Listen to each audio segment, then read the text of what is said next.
ድንግል ሲነገር ነበር በነቢያት አፍ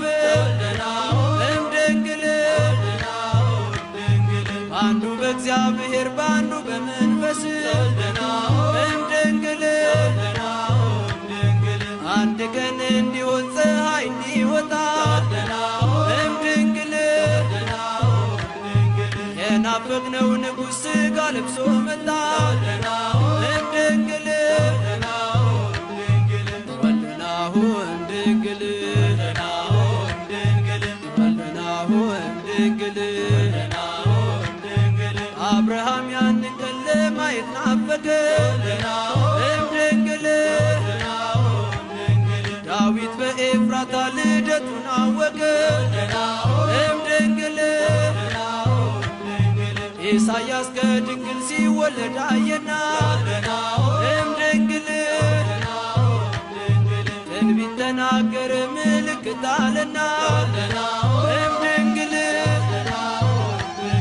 ወልድናሁ እምድንግል ወልድናሁ እምድንግል ኮከብ ከያዕቆብ ይወጣል ሲባል እምድንግል ሰማይ ሆነችለት እናቱ ድንግል እምድንግል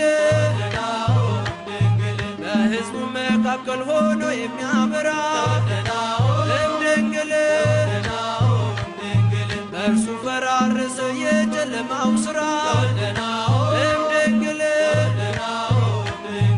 ወልድናሁ እምድንግል ወልድናሁ እምድንግል ከእረኞች ጋር ቤተልሔም ግቦ እምድንግል ከነገሥታቱ ጋር መሃን አቅርቦ እምድንግል እንስገድ ለሕፃኑ ይገባዋልና